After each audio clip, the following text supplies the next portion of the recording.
This is a work of complete fiction created for entertainment purposes only. All characters, organizations, events, and locations are entirely imaginary. Mafia boss insults black waitress in Korean, but she says 3 words that freeze the entire restaurant.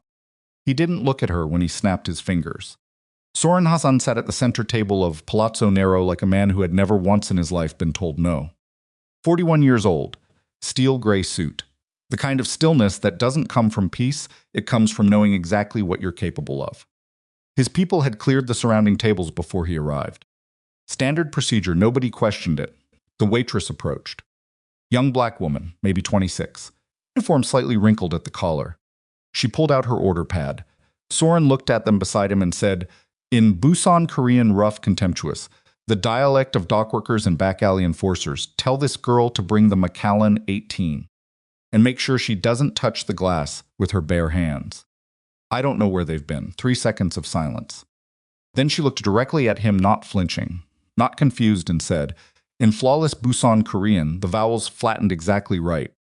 Pour it yourself. The table went still. His lieutenant stopped breathing. Every conversation within 10 feet dropped dead. Sorenhan stared at her like something had just walked through a wall. If you've ever had to hide who you really are just to survive, this story is going to hit different. Stay with us all the way to the end, because nothing about Lindsay Carlson is what it looks like. Subscribe to our channel so you don't miss what comes next. Drop a like, and tell us in the comments what case or country you're watching from.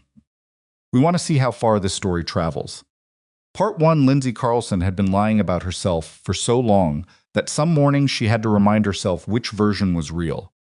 She was 26 years old and had been working at Palazzo Nero for 11 months. She'd gotten the job because she was good with difficult people, not because she liked them, but because she'd grown up around men who made difficult look like an art form, and she'd learned early that the secret to surviving them was to never let them see you thinking. Palazzo Nero was the kind of restaurant that didn't have prices on the menu. The kind of place where the matron knew which tables needed to be empty before certain guests arrived, and nobody asked him why. Lindsay had figured that out her 3rd week, when she watched a city alderman get quietly redirected to a back booth, while a man she didn't recognize yet took the center table without being asked. She learned fast. She always had. The restaurant sat in River North, Chicago, in a building that had been 3 other things before somebody with serious money decided to make it beautiful. Dark walls, low lighting that cost more to engineer than most apartments cost to rent. A bar imported from somewhere in Italy that nobody could actually name. The kind of place that made people feel important just for being allowed inside. Lindsay moved through it like water. She was good at that, at being present without being noticed, at filling glasses and taking orders and smiling at the right moment without ever actually letting anyone in. She had a memory sharp enough to recite every order as at a 6 top without writing it down. She knew how to read a table's energy before she got within 10 feet of it.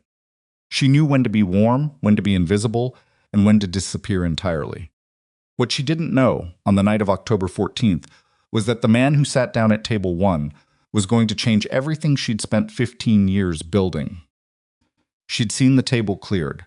She'd watched Marcus, the floor manager, do his quiet reorganization of the room, shifting a couple near the window 2 tables over, apologizing smoothly, offering them a free appetizer. She'd noticed the way the servers near that center section suddenly found reasons to be elsewhere. She'd felt the shift in air pressure the way you feel weather coming before the clouds arrive. She'd seen men like this before in pieces. She'd never seen one assembled quite so completely. Soren Han arrived with 3 other men and no menu request. The sommelier materialized immediately. The busboy who refilled waters was different from the one who usually worked that section, younger, more careful, clearly briefed. Lindsay watched all of this from the service corridor, her hand resting against the doorframe, telling herself it was professional curiosity. It wasn't. She knew the name. She'd known it for years, in the way you know the name of something dangerous carefully, at distance, with precise attention to where the exits were. But knowing a name and seeing the man attached to it were 2 entirely different things. Marcus appeared at her elbow. Table 1 needs a server. Genevieve called out sick. Lindsay looked at him. Seriously? You're the only one who can handle it. He said it like a compliment. It wasn't. It was pressure dressed up as praise. Just take the drink order. I'll cover the food. She should have said no.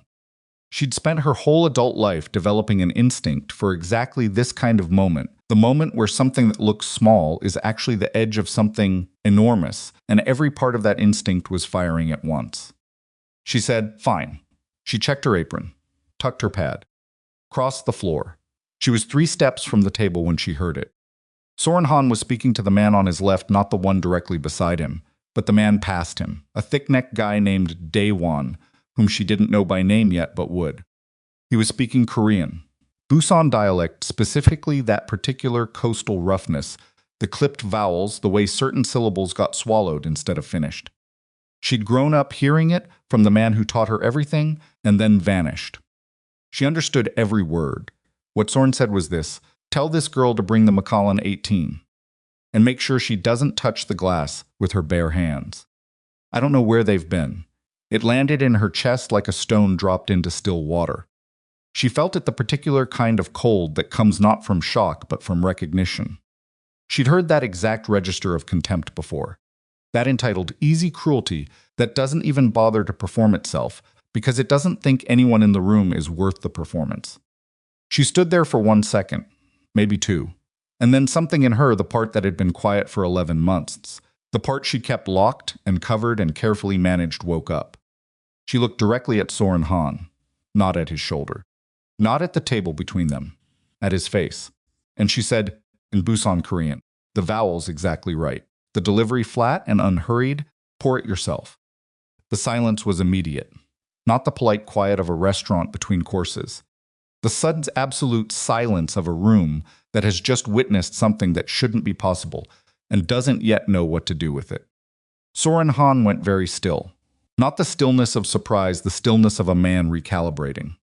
His eyes moved to her face with a new quality of attention. The kind of attention that was more dangerous than anger because it meant he was actually looking at her now. Daewon beside him had stopped mid-breath. The man across the table, younger, sharper featured, hand resting on the tablecloth near where a phone would be, had gone completely motionless. Lindsay held eye contact. She didn't smile. She didn't soften it. She just... Soren said in English, "Say that again." "I don't repeat myself." His jaw moved slightly, not a smile exactly. Something more complicated than that. He leaned back in his chair, a deliberate, controlled movement, and looked at her the way a man looks at something he hasn't been able to categorize yet. "Sit down," he said. "I'm working." "You're standing still." "That's not working." He gestured at the chair across from him. The man who'd been sitting there got up without a word. 5 minutes. "I don't have 5 minutes. You do now." He said it without raising his voice. That was the part that made her skin prickle, not the authority in it, but the certainty. The absolute lack of doubt that she would comply. She stood her ground for 3 more seconds. Long enough to make it a choice, not a capitulation. Then she sat down. Up close, he was harder to read than she'd expected. She'd built a picture of him in her head over the years, assembled from fragments, from old photographs, from second-hand accounts delivered in lowered voices, and the man in front of her didn't quite match any of it. He was 41 and looked it in a way that meant he hadn't tried to hide it. There were lines around his eyes that came from something other than laughter. His hands on the table were the hands of someone who had used them for more than signing contracts. "Where did you learn to speak Korean?" he asked. The question was in English, conversational, like they were at a networking event. "None of your business, that dialect specifically. That's not something you pick up in a classroom. I'm aware." He studied her. "How long have you been working here?" 11 months. And before that, other places. "Where are you from originally?" Lindsay picked up the order pad she'd set on the table when she sat. "You wanted the Macallan 18? Something shifted in his expression. Not irritation closer to amusement, but underneath it something sharper. He was used to people answering his questions. The fact that she wasn't doing that was landing somewhere between novelty and problem. "Yes," he said. She wrote it down. "Stood. I'll bring it out." "Your name?" She looked at him. "It's on my badge." She turned and walked back to the service bar. Her hands were steady. Her pulse was not. Marcus appeared beside her within 30 seconds. His face was a careful arrangement of professional calm over genuine panic. "What happened over there?" Daewon is texting somebody. "He ordered the Macallan 18, Lindsay." "I'm getting his drink, Marcus." "He asked you to sit down." "I watched him ask you to sit down." That's not a normal thing." "I know." She pulled the bottle from the shelf. It's fine. It is not fine. That is Soren Hahn. I know who he is. Marcus went quiet for a moment. Then how do you know who he is? Lindsay poured the whiskey into a fresh glass, picked it up, and turned back toward the floor. Everybody in this building knows who he is, Marcus. That's not a secret. She delivered the drink, set it down without touching the rim. Didn't look at him. He reached out and caught her wrist before she could step back. Not hard, just enough to stop her. The table went quiet again. Your name, he said again. Patient, absolute. She looked down at his hand on her wrist, then up at his face. She let the silence stretch to just past comfortable. Lindsay, she said. Lindsay what? Carlson. He released her wrist, picked up the glass. Thank you, Lindsay Carlson. She walked away. She did not let herself run. She went straight to the break room, shut the door, sat down on the metal folding chair in the corner, and pressed both palms flat against her knees. He doesn't know, she told herself. He can't know. He doesn't know anything yet. But the way he'd said her name, both of them, together, like he was filing them somewhere, made her feel like she'd just made a mistake she couldn't take back. She'd been 12 years old the night her father packed 2 bags and told her they were going to Chicago. Her name had not been Lindsay Carlson then. It had been Jisoo Park, named by a Korean-American father who'd insisted on keeping that thread of identity even while everything else in their life was built for invisibility. Her mother, Dana, had been a black woman from Birmingham who'd fallen in love with Mitch Park at 23 and spent the next decade gradually understanding what his world actually was. Mitch Park had worked for the Hahn organization for 11 years. Not as Muscle. Mitch was too quiet for Muscle, too precise, too methodical. He was the kind of man you put in a room with numbers, and he made problems disappear. He ran books. He managed transfers. He knew where money went before and after it changed shape. What Lindsay knew at 26 was a carefully edited version of what she'd been old enough to understand at 12. She knew her father had run, and she knew why. She knew what happened after. What she'd spent 15 years not thinking about was the night she saw Soren Hahn's face. She'd been hiding in the back seat of her father's car, in a parking structure in Evanston, under a moving blanket that smelled like oil and detergent. She'd fallen asleep waiting. She'd woken up to voices, and then to a sound she'd never been able to entirely get out of her ear, not in 15 years of trying. And then Soren Hahn had walked past the car without seeing her. She'd looked at his face through the gap in the blanket. She'd seen it clearly enough to carry it for 15 years. The slope of his jaw. The particular way he moved, controlled, deliberate, someone who had learned to take up exactly as much space as he chose and no more. At 12, she had not fully understood what she'd witnessed. At 26, she understood everything. The apartment she rented was a studio in Pilsen, 2 bus transfers from Palazzo Nero, chosen because it was affordable and because nobody she was afraid of had any reason to look for her there. She'd been Lindsay Carlson since she was 16, new documentation, new history, a past carefully assembled by a woman named Ruth who had helped dozens of people in circumstances that didn't tolerate scrutiny. Ruth had died 3 years ago. The paper trail she'd laid was solid, and Lindsay maintained it methodically. She didn't have friends in the way most people her age meant the word. She had coworkers she ate lunch with. She had a neighbor, Deb, who knocked on her door sometimes with extra soup. She had a therapist she'd seen twice and then stopped because the questions went in a direction she couldn't afford to follow. She had a box under her bed. Inside the box was an envelope. Inside the envelope was a photograph of her father, a phone number she'd never called, and a folded piece of paper in her father's handwriting that she'd read so many times the creases had gone soft. The night she got home from Palazzo Nero, she sat on the edge of her bed and stared at the box for a long time. She didn't open it. Instead, she went to the kitchen, made tea she didn't drink, and stood at the window watching the street below. Pilsen was alive at 10 o'clock on a weeknight restaurant, still running, a couple walking a dog, some music coming from somewhere.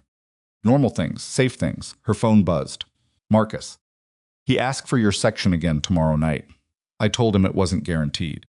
That's all I could say. You need to tell me what's happening. She turned the phone face down. She thought about the way Soren Hahn had looked at her when she'd answered him in Korean. Not shocked, recalibrating. The difference was important. Shocked people got flustered. A man who recalibrates takes inventory. She should quit. She knew she should quit. She'd built the last 11 months of relative stability on keeping her head down and her mouth shut and in 30 seconds of pride, she'd blown that up entirely.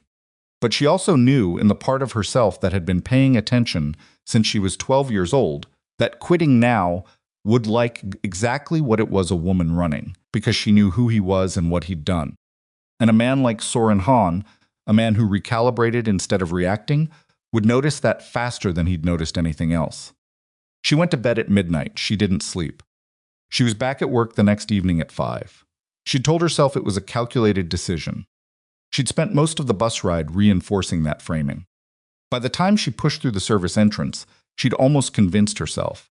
Marcus met her at the coach station with the expression of a man who had not slept particularly well either. He called ahead, he said. He's coming at 8. He specifically asked for your section. Did you tell him no? Marcus looked at her, like she'd asked if he'd told the building to stop being tall. He is Soren Hahn Lindsay. People don't tell him. Okay. She hung up her jacket. I'll handle it. What does that mean? Handle it how? Professionally. Like I handle every other table. He had Daewon call the restaurant. Daewon. Do you know who Daewon is? He's the man who was sitting to Soren Hahn's left last night. He has a scar above his right eyebrow that goes into his hairline, and he orders club soda with 3 limes, not 2. Marcus stared at her. How do you know what he drinks? I pay attention. She picked up her apron. I'm going to go set up my section.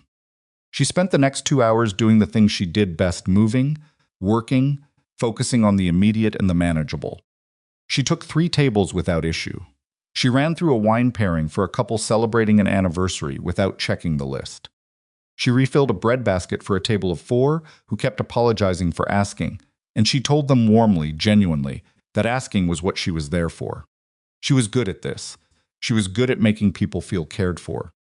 She'd learned early that the fastest way to be safe in a room was to make everyone in it feel comfortable, because comfortable people didn't look too hard.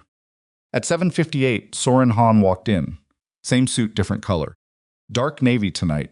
He had 2 men with him instead of 3, and one of them was Daewon. They went directly to table 1 without being guided. Marcus materialized beside Lindsay. He's looking at your section. I know. I can see him. You don't have to. Marcus.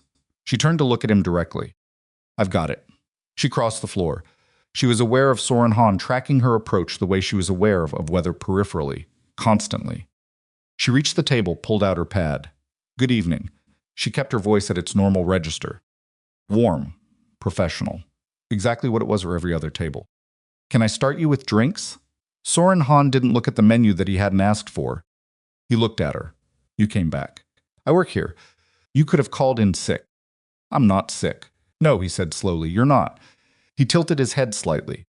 In the low light of the restaurant, he looked less like the assembled image she'd carried for 15 years, and more like a man who was genuinely puzzled, not an expression she'd have expected from him. Sit down again. I'm working. You said that last night. It was true last night, too. Last night I let you walk away. He said it without inflection. Not a threat of fact, clearly stated. The distinction felt thin. Tonight I'd like to have a conversation first. Lindsay looked at him for a moment. Around them, the restaurant moved at its normal pace, other conversations. The soft percussion of cutlery, the low music from the bar. Anyone watching would see a server standing at a table. She sat down. Daewon shifted slightly in his chair. Soren made a small gesture with 2 fingers, and Daewon and the other man stood and moved to the bar area without a word. Lindsay noted that. The precision of it. The fact that he'd cleared privacy before she'd even agreed to give it. You know Korean, Soren said. We established that. Busan dialect. Not standard, not the kind of thing you pick up from a tutor or an app. He rested his elbows on the table. His hands were relaxed open, not folded. She didn't trust that. Where did you grow up? Chicago, originally. I've lived in several places. He studied her. You're not afraid of me. I'm at work. That's not what I said. Plenty of people are afraid of me at work. They show it differently than not showing it. He watched her face. You know who I am. It wasn't a question. She answered it anyway. You come in here regularly. You have a reputation in this neighborhood. It would be strange not to know your name. My name, sure. Most people who know my name act differently than you do. Most people who know your name are looking for something from you. Something shifted in his expression. Almost appreciation, but not quite. And you're not. I'm trying to take your drink order. I'll have what I had last night. He said it without looking at the menu. Then quietly, you're Korean. Whoever taught you they were from the Port District. South Gyeongsang. The way you drop the ending syllables. Lindsay felt the thing in her chest again. That cold stone drop. You have a good ear, she said carefully. I grew up with that accent. My father spoke it, my uncle. A pause. People close to us. She kept her face neutral. I'll get your drink. She stood. He let her go this time. She made it back to the service bar and spent 30 seconds standing with her back to the room, breathing with controlled, deliberate intention. He's fishing, she told herself. He doesn't know. He's curious and he's fishing, and that's all this is. But the way he'd said people close to us unhurried, watching her face felt like something more specific than curiosity. It felt like the opening move of a game she hadn't agreed to play. She poured the Macallan, carried it back, set it down. Thank you, he said. Then Lindsay Carlson. Where does the Carlson come from? My mother's side. And your father? She looked at him directly. Held it exactly one beat past comfortable. I didn't know my father well. She went back to her other tables. He came back 3 more times that week. Not every night he was smarter than that. He came on Tuesday, Thursday, and Saturday. Each time he asked for her section. Each time from the conversation stretched a little further in a direction she couldn't entirely control. She learned things she hadn't known.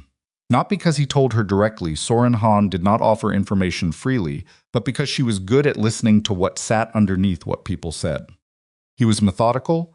He was patient in a way that didn't read as patience. At first it read as ease. But she recognized by the 3rd visit that it was actually the patience of a man with a long game. He asked questions the way someone lays out stepping stones, each one placed where the next natural step would be. She was careful. She gave him nothing she hadn't already constructed for this version of herself, raised in Chicago, mother from the South, minimal contact with extended family, moved around for work, ended up at Palazzo Sonero by chance. On Saturday, as he was leaving, he stopped this section and said, not looking at her, have you ever been to Korea? No, she said. He looked at her then. You should. The Port District especially. You'd feel at home there. He said it without smiling. Something in his voice that she couldn't categorize entirely, not warmth, but not nothing. He left. She stood there for a moment. He's getting closer, she thought. He doesn't know to what yet, but he's getting closer.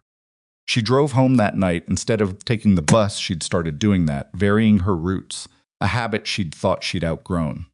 She sat in the car outside her building for 15 minutes before going inside. She got the box from under the bed. She opened the envelope. She looked at the photograph of her father, Mitch Park, at 34, lean-faced, careful-eyed, a man who'd built his life on knowing exactly how much to reveal and when. She turned the photograph over. On the back, in her father's handwriting, if you ever need to know, the answer is in the wall behind the furnace. Don't look until you have to. She'd looked once. 7 years ago, when she'd gone back to the house in Evanston, by then a different family's home, and stood outside it for 20 minutes before convincing herself it was too dangerous. She hadn't gone back. She put the photograph down, picked up the piece of paper in her father's writing. She'd read it so many times she could recite it, but she read it again anyway. Lindsay, if you're reading this without me, it means things went the way I was afraid they would. I need you to know that what I did because I couldn't live with the alternative. You'll think it was about loyalty. It wasn't. It was about what I saw them doing to people who couldn't fight back. Keep yourself safe. Don't come looking for me unless you're sure you're ready for what you'll find. I love you more than you know how to measure, Dad. She folded it back up, put it in the envelope, put the envelope in the box. She lay down on the bed without taking off her shoes and stared at the ceiling. What she knew for certain, Soren Han had spent years hunting her father. She'd picked up enough fragments over the years to know that the Han organization believed Mitch Park had stolen from them and disappeared, and that Soren had taken it personally in a way that went beyond business. What she suspected, but had never been able to confirm, her father had not stolen from them. Her fathers had seen something and had tried to do something about it, and had paid for that in a way she was still not entirely sure she understood. What she could not afford, for Soren Han to know who she really was before she understood what she was doing with that information. She closed her eyes. The city moved outside her window. Somewhere 3 blocks over, a car alarm cycled through its entire sequence and then went quiet. She thought about the way Soren had looked at her when she'd answered him in Korean. Not shocked, recalibrating. She thought about what a man like that did when he finished taking inventory. She thought about her father's handwriting, the smell of the paper after 15 years. She didn't sleep for a long time. When she did, she dreamed about a parking structure in Evanston and the sounds of footsteps walking away. The call came on a Tuesday 12 days after the night at Table 1. It was Marcus, which meant it had already gotten past the point where it was just a professional inconvenience. "Someone came in asking about you this morning," he said. No preamble, his voice was tight, not Soren, a woman. "She asked when you work, if you lived nearby, whether you'd applied here or been referred." Lindsay was standing in her kitchen. The tea she'd made was getting cold. "What did you tell her?" "Nothing. I said employee information was private." She left a card. A pause. "Lindsay." The card has the name of a law firm on it, but the number on the back is handwritten. "It's not the firm's number. Don't throw the card away. I'll pick it up before my shift. Is there something you need to tell me?" She thought about that honestly. "Not yet," she said. "Maybe soon." She hung up, stood in her kitchen for a moment. Outside, the street was doing its normal Tuesday morning things: a delivery truck, a kid on a bike, autumn light doing what autumn light does. She picked up her keys. She thought 12 days. He'd identified where she lived or come close enough in 12 days. That was faster than she'd calculated. That meant he was running more resources at this than curiosity would justify. That meant something she'd been refusing to conclude was now unavoidable. Soren Han already suspected something. He didn't know what yet. But the questions about her Korean, the comment about the port district, the way he'd said people close to us while watching her face, those hadn't been a man making conversation. Those had been a man who'd already started checking. She sat down. Not from weakness, she needed to think without the distraction of moving. She pressed her palms flat on the kitchen table, the way she used to do when she was a kid and her father was teaching her to be still. When everything's moving, he'd told her, "You go still. You let it move around you and you figure out which direction it's heading." She closed her eyes. Soren Han was looking for her father. He'd been looking for 15 years. He believed Mitch Park was alive somewhere and had spent the better part of 2 decades nursing a story about betrayal that had calcified into something he'd built his identity around. She had information that could detonate that story completely. The question was whether she was ready to be in the room when it went off. She opened her eyes. The kitchen was quiet and ordinary and completely unchanged. She thought about the box under her bed, the folded piece of paper. The answer in the wall behind the furnace, she thought, not yet, but close. She picked up her keys. She went to get the card. Outside, 3 blocks from her building, a gray sedan pulled away from the curb. She didn't see it. The man inside watched her walk, noted the direction, and picked up his phone.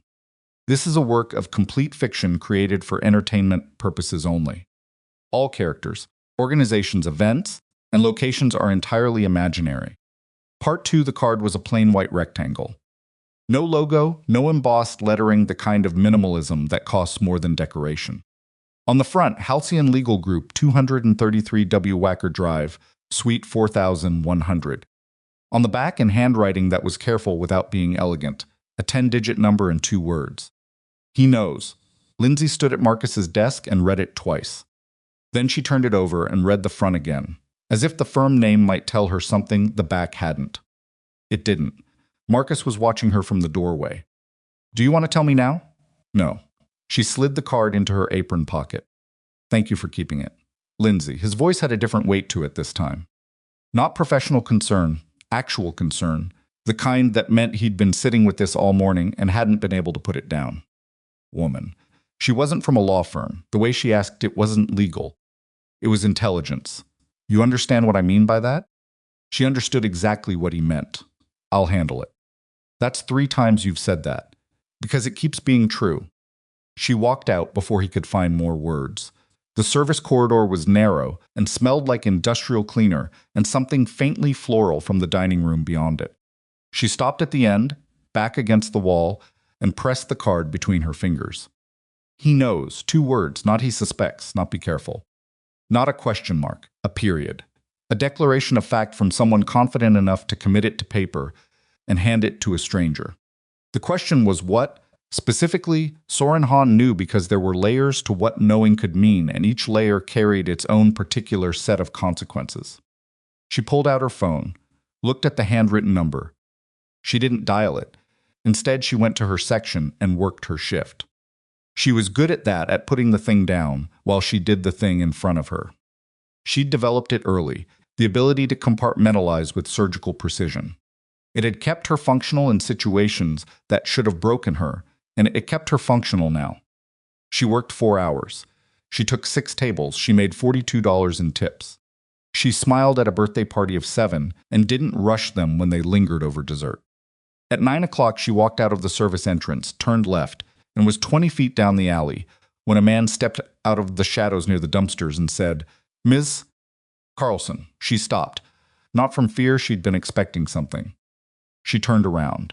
He was mid-40s, Korean-American, wearing a jacket that was too expensive for the alley. Not Day One, someone she hadn't seen before. He had his hands visible, which she noted and credited. "I'm not going to hurt you," he said. "I know," she said. "You wouldn't be alone if you were." He almost smiled. "Mr. Han would like to see you. Mr. Han knows where I work. Tonight, now if possible. He understands it's late." He paused. "He said to tell you it's about your father." The alley was quiet except for a distant siren and the low percussion of the restaurant behind her. Lindsay looked at the man. She thought about the gray sedan she'd clocked near her building that morning. She'd registered it unconsciously and filed it, the way she filed everything, and now it surfaced with new clarity. "Where?" she said. The building was in Streeterville, one of those full-floor penthouse arrangements that people with that kind of money preferred, because the elevator needed a key and the lobby had a man at a desk who was not a receptionist. Lindsay went through 3 layers of quiet, competent security before she reached the top floor. None of it was hostile. All of it was absolute. The penthouse was not what she'd expected, which meant she'd been expecting the wrong thing. She'd anticipated the visual language of organized crime wealth, heavy furniture, display cases, objects chosen to intimidate. What she found instead was the apartment of a man who traveled and read and didn't perform his money for anyone. Bookshelves that were actually used. A desk covered in documents that someone had recently tried to organize and partially failed. Windows that looked out over the lake, the water black and enormous in the dark. Soren Han was standing at those windows when she walked in. He turned when he heard her. He was in a different suit than the one he wore to the restaurant, no tie, jacket open. He looked like a man at the end of a long day in a different way than she'd seen before. "Thank you for coming," he said. "Your man told me it was about my father." "It is. Sit down. I'll stand." He didn't push it. He crossed to the desk, pulled a folder from beneath a stack of papers, and held it out. She walked forward and took it. She opened it. Inside was a photograph, grainy, surveillance quality, taken from a distance and blown up past its comfortable resolution. A man in a parking structure. Lean face, careful eyes. Slightly turned away from the camera, but not turned enough. Her hands didn't move. She kept them absolutely steady, which cost her more than she let show. "His name was Mitch Park," Soren said. "He worked for my family's organization for 11 years. In 2009, he disappeared with evidence that my father's people believed he'd been stealing from the organization for 2 years prior to that. 3 days after he disappeared, my brother was found dead." He said it without inflection. The information delivered like code precise, stripped of everything that wasn't necessary. "I've been looking for Mitch Park for 15 years. Lindsay looked at the photograph. She looked at it for a long time. "Why are you showing me this?" "Because your Korean comes from the Port District of Busan. Because the way you answer questions tells me you grew up around someone who did not answer questions carelessly. Because your name is Carlson, and your mother's side sounds right, but your eyes aren't." He paused. "And because I ran Lindsay Carlson through everything available to me, and the record goes back 10 years and then stops." Silence. The apartment breathed around them. The lake moved outside the glass, indifferent and enormous. "What do you want?" she said. "To know if you're his daughter." She closed the folder, looked at him directly. "Why does it matter?" "'Cause if you are, you might know where he is. And if you know where he is..." He stopped. Recalibrated. Something moved across his face that she couldn't entirely read. "I need to find him." "To do what?" The question sat in the room. He held her gaze. "To get answers. That's not an answer." "No," he agreed. "It's not." He moved toward the desk. Sat on the edge of it, not behind it, beside it, a subtle shift in posture that changed the geometry of the room. I'm not going to threaten you. I want you to understand that. I could have brought you here differently tonight. I didn't. That's a low bar. I know. Something in his voice shifted. Not softer, exactly more real. Look, I've been carrying this for 15 years. My brother was 28 years old. He had a son who was 3. That boy is 18 now, and he's never had a father, and he stopped. Started again. I need to understand what happened. That's all I'm asking. Lindsay looked at him. She was doing the thing her father had taught her, going still. Letting it move around her, tracking the direction. What she saw in front of her was not what she'd expected to see. She'd expected controlled menace. She'd expected the assembled architecture of a man who operated entirely from calculation. What she saw instead was a man who was genuinely tired in a way that had nothing to do with the hour, and who was underneath all the layers of authority and danger, asking her something with actual uncertainty in it. She didn't trust it, she couldn't afford to. But she noted it. I can't help you, she said.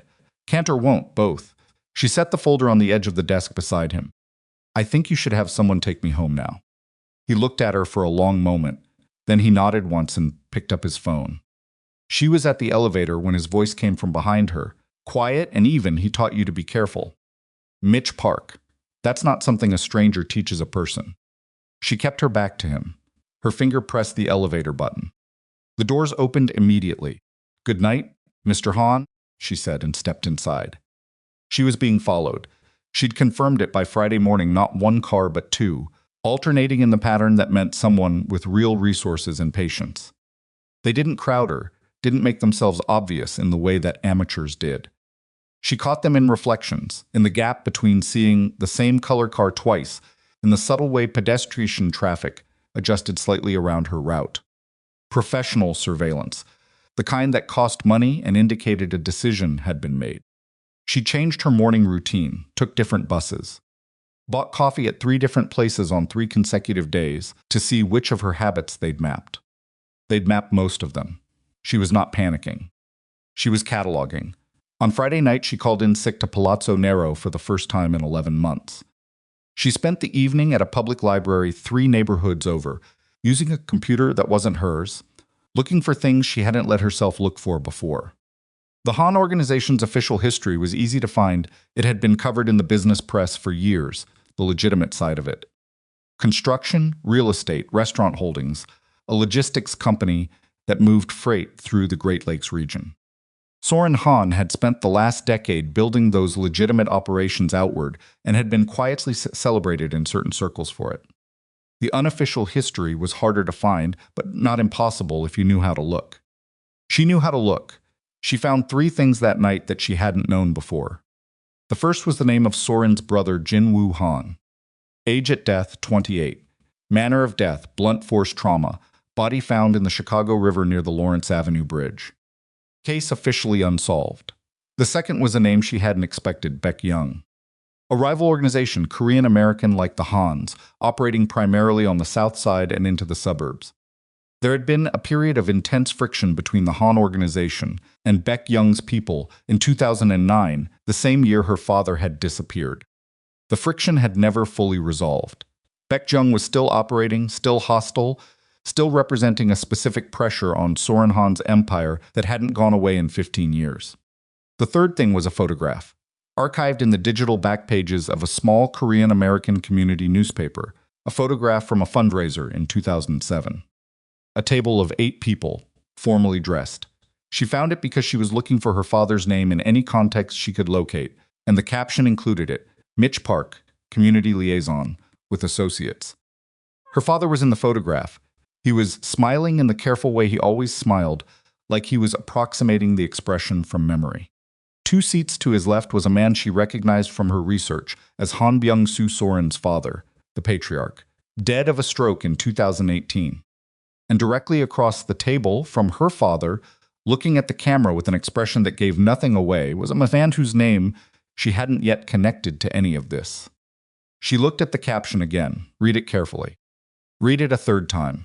She sat back in the library chair and felt the cold stone drop in her chest again, harder this time, with a different quality to it. This is bigger than I thought, she told herself. This is so much bigger than I thought. She closed the browser, cleared the history, shut the computer down.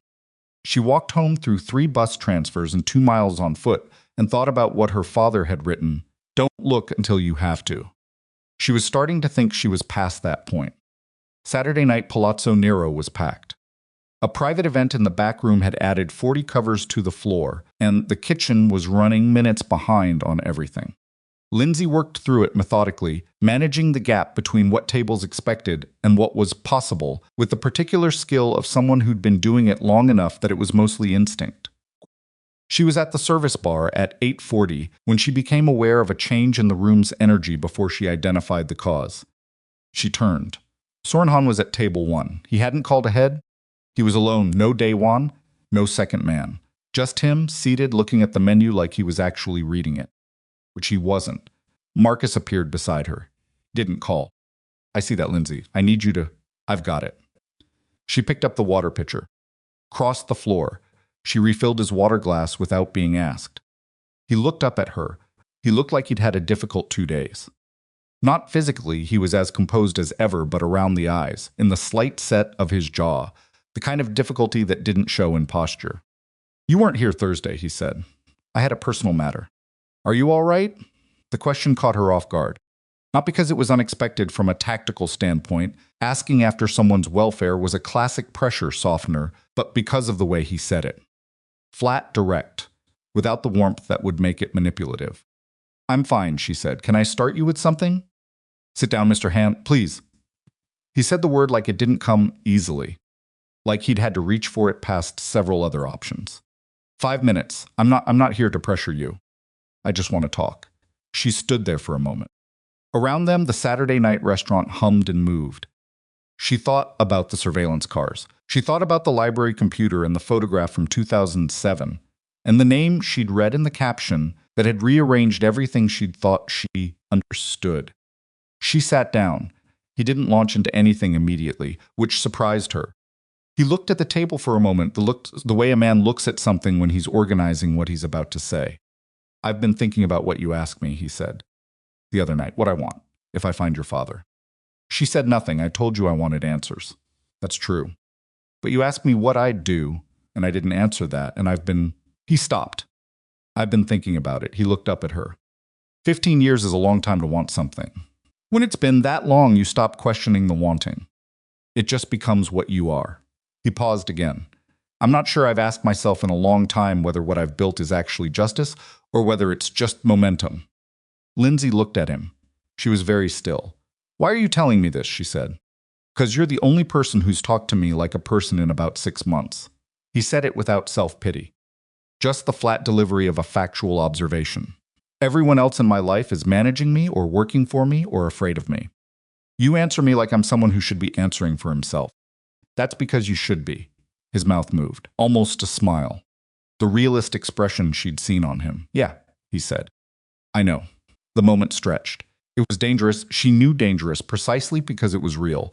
And real things with a man like this were harder to manage than performance. She could handle performance. She was good at performance.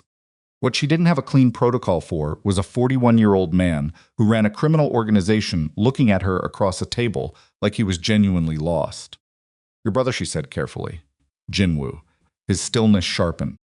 "I'm sorry," she said. "I know that's not enough. It's what I have." He looked at her for a long moment. "Did you know him?" "No." "True. She'd been 12. I know what it's like to lose someone and not be able to process it cleanly. To have the loss get tangled up in other things." "Your father." She didn't confirm or deny it. She let it sit. He said quietly, "Beck Young's people are watching your building." The floor shifted under her. She kept her face completely still. "What?" "The surveillance on you." "It's not only mine." He held her gaze. "I pulled mine back 4 days ago. The cars that are still there, gray sedan and a white Kia on the cross street, those are Beck's people." He paused. "I don't know why Beck Young cares about a waitress at a River North restaurant. But I know he does, and that tells me that whatever Mitch Park left behind, Beck knows about it." Lindsay's pulse was doing something careful and alarmed behind her sternum. "You pulled your surveillance back 4 days ago. I told you I'm not trying to threaten you. You put surveillance on me and then pulled it back as a show of good faith." "Yes, that is extremely manipulative." "Yes," he said again. I know that too. The almost smile again. More complicated this time. I'm not a good person, Lindsay. I don't think I've been one for a long time. But I'm trying to figure out what I've been doing. What I've been building toward. He leaned forward slightly. Beck Young's people watching you means you're not safe. I can do something about that. But you need to tell me what's actually happening. She looked at him. She thought about the photograph from 2007. She thought about the name and the caption, the specific name, the one that had rearranged everything. She thought about her father's handwriting and the wall behind the furnace and 15 years of being careful. She thought about what it meant that Beck Young's people had found her before she'd done anything to surface. Which meant Beck Young already knew who she was. Which meant the timeline she'd been working with the assumption that she had time, that she could be deliberate, that the past would stay at the distance she'd managed to keep it was wrong. She leaned forward, matched his angle, held his gaze. I have a question first, she said, and I need you to answer it honestly. All right. The night my father disappeared, where were you? The silence that followed had a different texture than any that had come before it. She watched his face carefully, every micro-movement, every flicker. What she saw was not guilt exactly. It was the expression of a man who has been carrying a specific weight for a very long time and has just been asked to set it on the table where both of them can look at it. Evanston, he said. A parking structure off Green Bay Road. The cold stone drop, harder than any time before. Her hands were flat on the tablecloth and she did not move them. And, she said, his jaw tightened, I found Jin Woo. He said it like it cost him something real. He was already, I was too late. I thought your father had. He stopped. His hands on the table were very still. I thought Mitch Park had killed my brother. I believed that for 15 years. Something moved through his expression that she'd never seen on him before. A fracture in the certainty. You were there. It wasn't a question. I was 12 years old, she said. The fracture widened. He closed his eyes for 2 seconds. When he opened them, they were different, the calculation stripped back, something rawer underneath. You were in the car, under a blanket in the back seat. My father had told me to stay down and stay quiet, no matter what happened. And I saw you, she said. I saw your face. I've been looking at your face for 15 years. The restaurant moved around them. Cutlery and conversation, and the ordinary machinery of a Saturday night and indifferent to the fact that something that had been sealed for 15 years had just cracked open at table 1. Soren Han looked at her with an expression she could not fully name. Grief was in it, and anger, and something that might have been the beginning of a terrible reckoning. I didn't kill my brother, he said. His voice was very low. I found him. I've been living with that distinction for 15 years. Whether it's enough of one. And my father, she said. What happened to my father? Soren opened his mouth, closed it. Something shifted behind his eyes, the recalibration she'd seen that first night at table 1. But this time it went deeper, and the result was something she hadn't seen on him before. I don't know, he said. That's the truth. I went there to find Jin Woo. I found him. Your father was gone. His car was gone. And I have spent 15 years believing he ran because he was guilty. He wasn't guilty. Tell me what you know. She held the silence for a moment. Long enough to let it mean something. Long enough to make the choice deliberate. Not here, she said, and not tonight. But I need you to do something first. What? Find out what Beck Young knows about me. Because if he's had people watching my building, it's not because he's curious. She stood. Her chair made a small sound against the floor. And it means whatever my father left behind, Beck already knows it exists. She picked up her order pad. Her hands were steady. Her pulse was not. I'll get you a menu, she said. She walked back to the service bar. Marcus was there, looking at her with a question he clearly couldn't figure out how to form. She picked up the water pitcher, put it down again, pressed both palms against the bar top and breathed. She thought 15 years. She thought he found Jin Woo. He didn't kill him. She thought about the photograph from 2007. The name in the caption, 2 seats from her father. The name she'd recognized not from the Han organization at all, but from Beck Young's network. The person who'd been in that photograph at that table, 2 seats from Mitch Park in 2007, was one of Beck Young's most trusted lieutenants, which meant the story her father had been living inside, the one that had cost him everything, was not the story anyone had been telling. Which meant Soren Han's brother had not been killed by Mitch Park. Which meant Beck Young had spent 15 years letting Soren Han hunt a dead man to keep him looking in the wrong direction. She stood at the service bar with the water pitcher in her hand and felt the shape of something enormous settle into place around her. The way a building settles, the way something that has been leaning finally, irrevocably, commits to a direction. There was no going back to the studio in Pilsen. No going back to 11 months of careful invisibility. The gray sedan and the white Kia had already made that impossible. Whatever came next was not something she could manage from a distance. She filled the water pitcher, turned back toward the floor. Her face was composed, her hands were steady. Her entire body was running on that specific kind of calm that isn't peace, but is the thing you find when there are no more decisions about whether, only about how. At table 1, Soren Hahn was watching her cross the room, and his expression was the expression of a man who has just discovered that the war he has been fighting was started by someone who wanted him fighting in the wrong direction, and who is only beginning to understand what that means. She reached the table, refilled his water without being asked. He didn't speak. She said quietly, not looking at him, tomorrow. Not the restaurant. Send me an address. She moved on to the next table before he could answer. Behind her, she heard the small sound of him setting down his glass. Outside, on the cross street, the white Kia hadn't moved in 3 hours. This is a work of complete fiction created for entertainment purposes only. All characters, organizations, events, and locations are entirely imaginary. Part 3, the address Soren sent was not what she expected. Not the penthouse. Not a restaurant, not an office, not any of the locations she'd mentally cataloged as places a man like him conducted serious business. It was a laundromat in Avondale, a real one, still operating, coin machines and plastic chairs, and the thick, warm smell of detergent that hits you before you even open the door.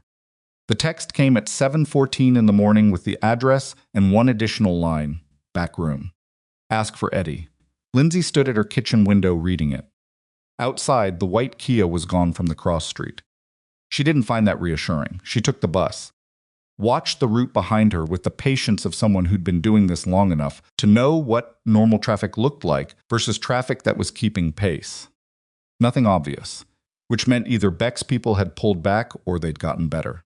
She wasn't betting on pulled back. The laundromat was on Kimball, sandwiched between a tax preparation office and a phone repair shop. A hand-lettered sign in the window advertised wash and fold service. The man behind the counter 50s, thick through the chest, reading a newspaper he wasn't actually reading, looked up when she walked in. Eddie, she said. He folded the newspaper. Stewed. Walked to the back without a word, and she followed him through a door marked staff, only into a room that had been cleared of everything except a table, 4 chairs, and Soren Hahn. He was standing. He'd been pacing, she could tell from the way he stopped when she entered, the particular stillness of interrupted movement. He had a phone in his hand and the expression of someone who'd received news in the last hour that hadn't settled yet. Day 1 was in the corner. There was a woman she hadn't seen before, mid-30s, sharp-faced, a laptop open in front of her. Sit down, Soren said. You first, Lindsay said. She sat across from him. The table between them was a folding card table that wobbled slightly. Nothing about any of this felt like power. That was deliberate. She realized he'd chosen a place that felt like nothing, because whatever happened here, he didn't want it traceable to anything that mattered. Beck Young knows your name, he said. No preamble. Not Lindsay Carlson, the other one. The cold hit her fast and clean. What other name? Jisoo Park. He watched her face. His people ran a reverse search on the card we sent you. It bounced back through 3 clean addresses before they hit something. I don't know how they got past the documentation your cover is good, but they got past it. He paused. They know you're Mitch Park's daughter. The room was very quiet. The laundromat sounds came through the wall, the mechanical rotation of drums, water moving through pipes. How do you know what they found? She said. Because one of Beck's mid-level people has been feeding us information for 8 months. He said it without pride. He told us last night. Can you trust that? No, Soren said flatly. I can't trust anything that comes through that channel with complete confidence. But the detail was specific enough that I'm operating as if it's accurate. He leaned forward. Which means Beck Young knows Mitch Park's daughter is alive and in Chicago. And I need you to tell me right now everything. Not pieces. Everything. Lindsay looked at him. She looked at Day 1 in the corner, who was watching her with flat, professional attention. She looked at the woman with the laptop. Who is she? Lindsay said. Yuna. She handles my information. She's been with me 12 years and she doesn't exist in any database that Beck's people can access. A pause. She's also the person who found the connection between Beck Young in 2009 that I think you already found on your own. Lindsay looked at Yuna. Yuna looked back without expression. The photograph, Lindsay said. Yuna said the fundraiser. 2007. You identified the man 2 seats from your father. I identified the name in the caption. I recognized it from Beck Young's organization. His name is Raymond Cho, Yuna said. In 2007, he was running logistics for Beck Young's import operations. In 2009, he was the man who built the case internally that Mitch Park was stealing from the Han organization. She paused. He built it from inside Beck's operation. He fed it to Han Byung-soo directly. The shape of it landed fully. Lindsay had felt the edge of it in the library. The night she'd found the photograph had felt something enormous settling into place, but hearing it stated plainly, in a small room that smelled like laundry detergent, with Soren Han sitting across from her, and the sound of washing machines through the wall, the full weight of it arrived differently than she'd prepared for. Beck Jung set my father up, she said. Beck Jung needed your father discredited and removed, Yuna said. Mitch Park had found something. Something in the Han organization's financials that connected to Beck's operation. If he'd surfaced it, he did surface it, Lindsay said. Silence. She looked at Soren. He was very still. My father collected evidence, she said. I don't know all of it, I was 12. But he told my mother before he told anyone else, and she told me some of it years later before she died. He found something in the books he was running. Money moving in a pattern he didn't understand at first. He traced it, and what he found, she stopped. It wasn't just your organization's money. It was a pipeline. Women being moved through the freight network. Your family's freight network. Soren's jaw tightened. He went to your brother, Lindsay said. Jin-woo. Because Jin-woo was the one in the organization my father trusted. He thought if he brought it to someone inside, someone with enough standing. Jin-woo would have told my father, Soren said. His voice had gone very flat. That's what my father was afraid of. That Han Byung-soo already knew. That it wasn't something happening below the leadership, that it was something the leadership had authorized. She held his gaze. He wasn't sure. He brought the evidence to Jin-woo, and he wasn't sure which way it would go. Soren stood up, turned away from the table, stood with his back to her for a moment, hands at his sides, not moving.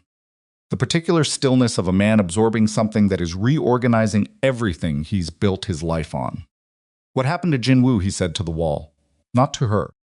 I don't know, she said. I was in the car. I heard what happened. I didn't see it. She paused. I know my father didn't do it. He was in the front seat when it started. He made me get under the blanket. And then he got out of the car and he came back running and he drove us out of there and she stopped. He was not a man who had done something. He was a man who had just seen something. Soren turned around. His face had changed in the time he'd had his back to her. Not broken, rearranged. The 15-year architecture of a specific certainty had cracked in a way that couldn't be undone, and what was underneath it was something rawer and harder to look at. Beck Young, he said. Raymond Cho was in that photograph 2 years before your brother died, Lindsay said. He was already connected to your organization's inner circle. He had access. He had access because my father trusted Beck Young's referrals. Soren's voice was controlled. Barely. They had a business relationship. Not partnership, they ran competing operations, but there were arrangements, border agreements. Neither of them crossed into the other's primary territory. He pressed his knuckles against the table. My father trusted the relationship enough to let Beck's people into rooms they shouldn't have been in. And Beck used that access to protect his pipeline, Yuna said from the corner. She'd been very still and very quiet. When Mitch Park started asking questions, Raymond Cho was positioned to know about it before anyone else. He built the theft narrative. He fed it to Han Byung-soo. And when Mitch went to Jin-woo with the evidence, Beck moved first, Soren said. The room held it. Lindsay watched Soren Han's face and saw for the first time the specific grief of a man who has just understood that the thing he lost was taken by someone he never looked at hard enough, that he spent 15 years hunting the wrong direction while the real damage sat behind him the whole time. Your father, Soren said. He was looking at her with an expression she couldn't fully name. What happened to your father? She held his gaze. He's dead. The word landed in the room and stayed there. When, Soren said, 2 years after we left Chicago. We were in Cincinnati. He'd been unwell. It wasn't she stopped. Organized it. He had a heart attack. He was 41 years old. He'd been living under a different name, working a warehouse job, and he died on a Tuesday morning, and they didn't know who to call because nobody knew who he really was. Her voice was level. She'd had years to make it level about this. I was 14. The neighbor called 911. I rode to the hospital in the ambulance. Soren sat back down. He sat down the way people sit when their legs have made a decision before their mind has caught up. He put both hands flat on the table. I've been looking for a dead man, he said. For 15 years, she said. Yes. The laundromat kept going through the wall. Someone out front fed coins into a machine. The drum started turning. Day one shifted his weight in the corner and said nothing. Una closed her laptop. The evidence, Soren said finally. What your father collected? I don't have it. I know where it might be. She paused. He left me instructions. There's a house in Evanston, a different family lives there now. He said the answer was in the wall behind the furnace. He buried evidence in a house he didn't own. He buried it in a house he rented for 3 years before we left. He didn't have anywhere else. She looked at him steadily. I haven't gone back for it because I didn't know if I was ready to use it. And because I didn't know who the enemy actually was. She paused. I know now. Something moved across Soren's face. Not relief, nothing close to relief. The kind of grim, exhausted clarity that arrives when something you've been avoiding looking at directly finally holds still long enough for you to see its actual shape. Beck Young has people watching you, he said, which means he knows you exist. And if he knows you exist, he's calculated that you might know about the evidence. Which means he's going to move before I do. Yes. The word sat between them, flat and final. Then we need to move first, she said. Soren looked at her for a long moment. Something in the quality of it had changed from every other time he'd looked at her. The inventory was gone. The calculation. What was left was something more direct and more difficult. The look of a man trying to figure out whether he can trust something he very badly needs to be trustworthy. You understand what moving first means, he said. I'm Mitch Park's daughter, she said. I understand exactly what it means. He held her gaze, nodded once. Then Una's laptop made a sound. She opened it, looked at the screen, and her face, which had been carefully neutral for the entire conversation, changed. We have a problem, she said. Everyone in the room looked at her. Raymond Cho was found 40 minutes ago, Una said. In his car outside his apartment in Bridgeport. She paused. He's dead. The room went absolutely still. Lindsay felt the cold hit her differently, this time not the drop in the chest but a spreading cold, the kind that moves outward from the center and doesn't stop. Beck Young killed his own man, Day One said from the corner. He's cutting the connection, Soren said. His voice had dropped. He knows we're moving. He found out we have someone inside, and he's burning every link between himself and 2009. He stood up fast, the card table rocking slightly with the movement. The house in Evanston. If he's burning links, the evidence is next, Lindsay said. She was already on her feet. We don't know that he knows about Evanston. He knew my name, Lindsay said. He knew my other name. If he knew that, he did his homework. And if he did his homework, he found what I found, and he knows my father lived in that house. She was moving toward the door. We need to go now, Lindsay, Soren's hand on her arm. Not hard, firm. She turned. His face was close. If Beck's people are already moving on that house, going there right now puts you in the middle of it. You understand that. I understand that if that evidence disappears, whatever my father did, whatever it cost him, disappears with it. Every woman in that pipeline. Every name. She looked at him. Do you understand that? His jaw tightened. His hand on her arm didn't move. Daewon, he said, not looking away from her. Already on it, Daewon said, phone at his ear. They moved. The house in Evanston was a 2-story on a residential street that looked exactly like every other house on the street, the intentional, necessary ordinariness of a place chosen for its ability to disappear. Different paint than Lindsay remembered. A new porch railing. A minivan in the driveway that belonged to whatever family lived there now, oblivious to what was sealed inside their basement wall.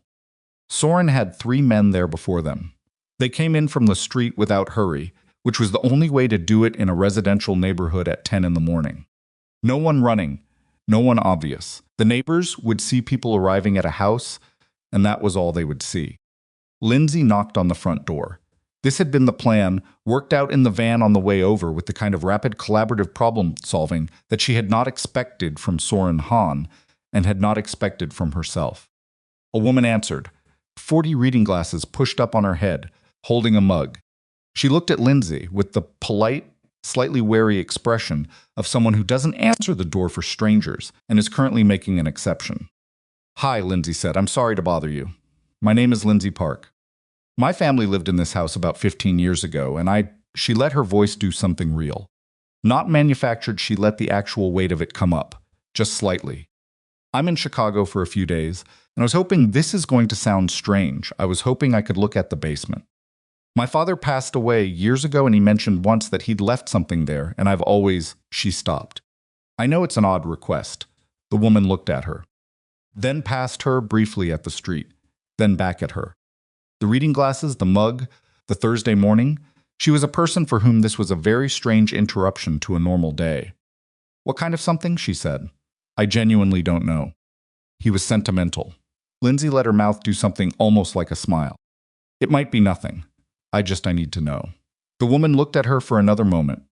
Then she stepped back from the door. 10 minutes, she said. "And I'm standing right there." "Absolutely," Lindsay said. "Thank you." The basement was finished on one end and unfinished on the other, poured concrete floor, the original stone basin, a gas furnace that had been replaced at some point since Lindsay was 12, but was in the same position along the same wall. Storage boxes, a bicycle missing its front wheel, the accumulated archaeology of a family's ordinary life. Lindsay crossed the room without hesitation. She'd been 12 years old the last time she was in this basement, but the layout was in her body, the particular spatial memory of childhood places, the way distance between things stays fixed even when everything else changes. She went to the wall behind the furnace. The woman stood at the bottom of the stairs watching. Lindsay crouched, ran her hand along the base of the wall, felt the slight irregularity she was looking for, not visual, tactile.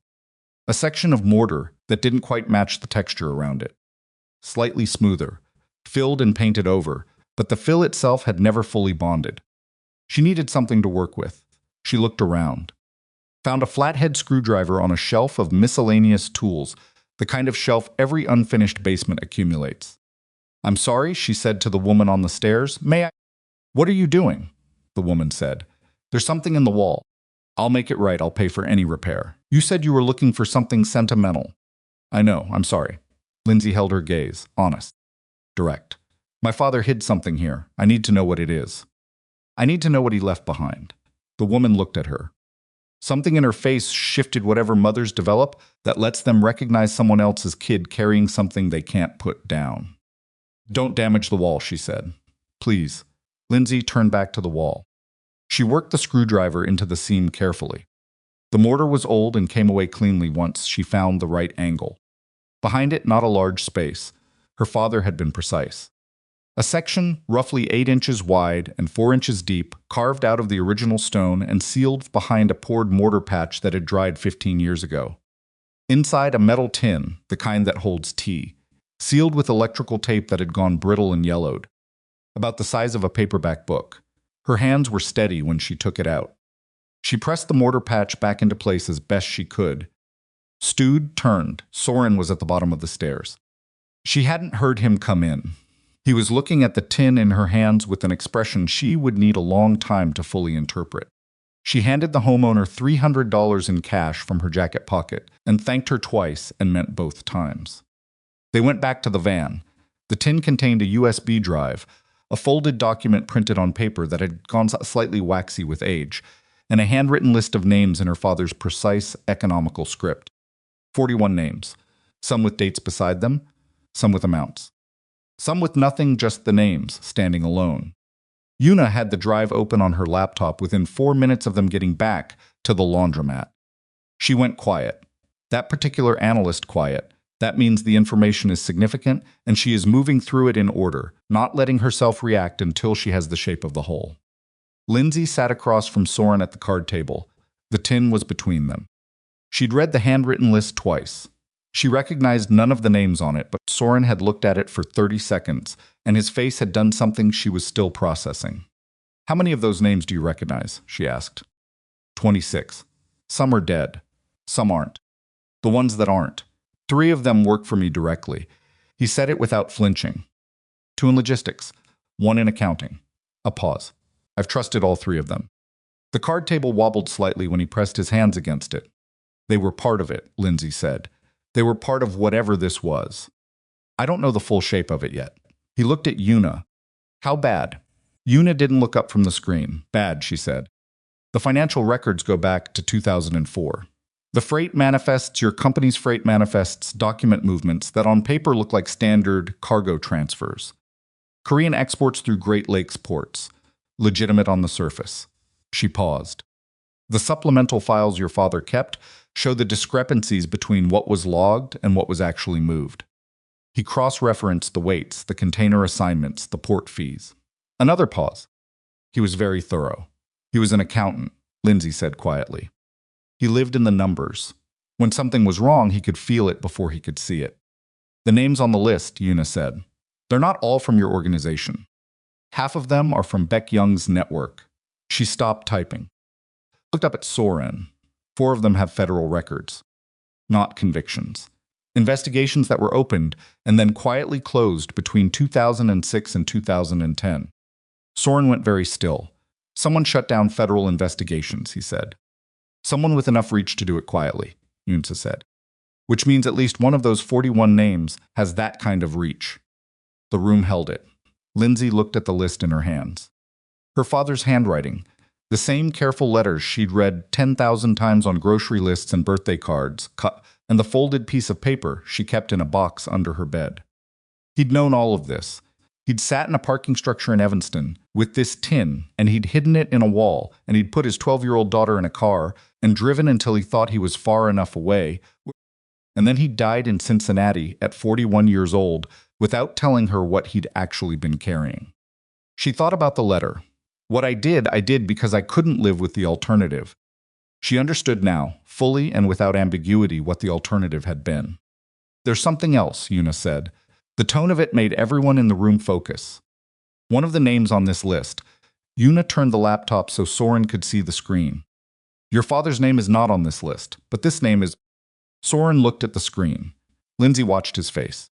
She watched the moment it landed, the particular sequence of a man reading something, processing it, and then going somewhere interior and very fast. That's not possible, he said. Flat, not a question. It's his signature on 3 of the transfer authorizations, Yuna said. I can send it for verification, but I've seen his signature enough times to... I said, it's not possible. Louder this time. The controlled voice cracking slightly at the edge. Soren, Daewon from the corner. A warning. Whose name? Lindsay said. Soren looked at her. His face was doing the thing she'd seen once before the fracture, the rearranging. But this time it went deeper. This time it reached something foundational. My father's, he said. The silence was absolute. Han Byung-soo, Yuna said quietly. He wasn't kept in the dark about the pipeline. He wasn't deceived by Beck Young. She closed the laptop carefully. He was running it with him. Lindsay set the handwritten list down on the table. She set it down because her hands needed to do something deliberate or they were going to shake. Soren stood up. The card table went over. Not from his hands, from his body moving past it. The momentum of a man who cannot stay still for one more second in a room with that information. He walked to the far wall, stood there. Nobody spoke. The washing machines turned through the wall. The ordinary afternoon moved outside the laundromat's front windows. He made me swear, Soren said. To the wall. His voice was low and absolutely even in the way that means the evenness is costing everything. When Jin-woo died, he sat me down and he made me look at him and he made me swear that I would find the man responsible. A pause. I swore on my brother's name. Lindsay looked at his back. She thought about 15 years, about the specific damage of a life organized around the wrong target, about what it does to a man to have his father hand him a mission built on a lie to keep him hunting in the wrong direction, to keep him from looking at his own father. He used you, she said. Not unkindly, plainly.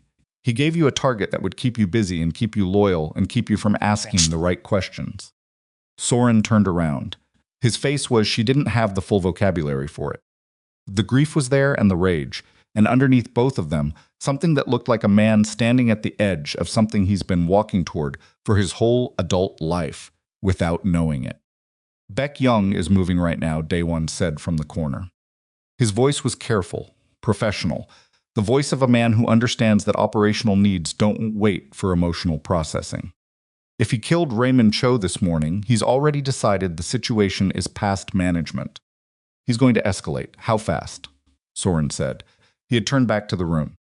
His face was controlled again. The fracture sealed over with something harder than what had been there before. Hours, Day One said, not days. Soren looked at Lindsay. She held his gaze. The drive, he said. The documents. Can you protect them? I need an hour, Una said. You have 30 minutes. He looked at Lindsay. You can't go back to your apartment. I know, you can't go anywhere Beck's people have mapped. I know that too. Then you're staying with me. He said it without inflection. Not an offer of fact, assessed and decided, until this is resolved. Lindsay looked at him. She thought about the white Kia on the cross street. She thought about Raymond Cho dead in his car. She thought about her father's name, absent from the list, deliberately absent. She understood now, because her father had known that a list with his name on it would be read as self-serving, and she thought about what it had cost him to build this thing alone, without anyone to trust. Knowing that the organization he worked for, and the man he'd tried to bring it to, and the federal investigators he'd tried to reach were all compromised. She thought about the letter. I couldn't live with the alternative. She thought, neither can I, all right, she said. Outside 3 blocks over, a phone rang in a black SUV parked on a side street. The man who answered it listened for 20 seconds without speaking, and then said, "Then we move tonight," and ended the call, and the SUV pulled away from the curb into the ordinary afternoon traffic of a city that had no idea what was moving through it. This is a work of complete fiction created for entertainment purposes only. All characters, organizations, events, and locations are entirely imaginary. Part 4, they moved to the penthouse at 4 in the afternoon. Not because it was the safest location, Soren knew it wasn't, knew that Beck's people had the building mapped the same way they had her apartment mapped, but because it was the most defensible, and at this point, defensible mattered more than hidden. Hidden was already over. Beck Young had made his calculation when he killed Raymond Cho. The time for quiet management was done, and what came next would be direct. Soren's security team had swept the penthouse twice by the time Lindsay walked through the door. 3 men stationed in the lobby, 2 on the floor below. Day One had not left Soren's side since the laundromat. Lindsay put her jacket on the back of a chair and stood at the window, looking out at the lake. The water was gray today, November gray, the color of something that has made up its mind. She'd been watching her own reflection in the glass for 30 seconds before she realized she was doing it. Una has the files encrypted and distributed, Soren said from behind her. 3 separate secure locations. Beck can't burn all of them. What about the federal contact? Working on it. He came to stand beside her at the window, not close. A foot of space between them. He was looking at the lake too, but not the way she was. She was watching the city. He was watching nothing, letting his eyes rest somewhere that made no demands. I have a contact at the U.S. Attorney's Office. Someone who isn't on your father's list. Someone I've known long enough to know she's clean. You're sure? No, he said. But she has more to lose by being dirty than by being straight, and in my experience, that's the closest thing to sure that exists. He paused. She's agreed to meet. Tomorrow morning. She'll look at the documents before anything goes formal. Tomorrow morning might be too late. I know, he turned from the window. That's why we're not waiting for tomorrow to set everything else in motion. The next 4 hours were operational. Una worked from a corner of the penthouse with the particular focus intensities of someone who has stopped thinking about anything that isn't the problem directly in front of her. Day One moved in and out, phone calls conducted in lowered Korean that Lindsay followed without appearing too old habit, automatic, the skill that had started all of this 23 days ago at a restaurant table. She listened. She cataloged. She sat at the kitchen counter with a cup of coffee she didn't drink and assembled the picture from the pieces moving around her.